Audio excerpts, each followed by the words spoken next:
খিলাড়ি খ্যাত অভিনেতা অক্ষয় কুমার একটা সময় বলিউডে লাভার বয় হিসেবে পরিচিত ছিলেন।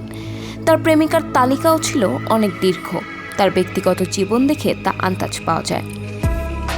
90 দশকে একাধিক নায়িকার সঙ্গে চুটিয়ে প্রেম করেছেন অক্ষয় কুমার। কখনো সে সম্পর্ক গড়িয়েছে বাগদান পর্যন্ত। শেষে অবশ্য রাজেশ খান্নার মেয়ে টুইঙ্কেল খান্নার সঙ্গে গাঁটছড়া বাঁধেন অভিনেতা। তবে তার ও অভিনেত্রী শিল্পা শেঠির প্রেম ছিল অন্যতম চর্চিত। বিয়ে ঠিক হয়েও ভেঙে যাওয়ার কারণ শিল্পার বাবা মা।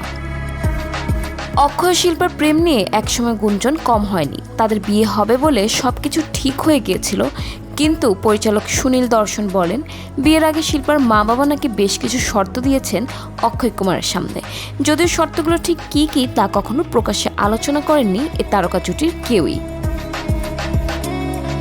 পরিচালক সুনীল আরও বলেন, অভিনেত্রী শিল্পা শেঠির পরিবার মেয়ের আর্থিক নিরাপত্তার দিকটি দেখে নিতে চেয়েছিলেন। সেখানেই নাকি অশান্তির সূত্রপাত। বলিপাড়ার অনেকের মতে শিল্পা নাকি জানতে পেরেছিলেন যে তার পাশাপাশি অভিনেত্রী টুইঙ্কেল খান্নার সঙ্গেও সমান তালে সম্পর্ক রেখে চলেছেন অক্ষয় কুমার। এরপরেই অক্ষয়ের সঙ্গে সম্পর্ক থেকে সরে আসেন অভিনেত্রী।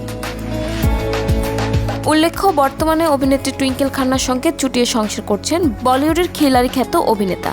বলিউডে তাদের জুটি অন্যতম চর্চিত। অন্যদিকে ব্যবসায়ী রাজ কুন্দ্রাকে বিয়ে করেছেন শিল্পা শেঠি। তাদের নিয়ে একাধিক বিতর্ক তৈরি হলেও চির ধরেনি স্বামী স্ত্রীর সম্পর্কে।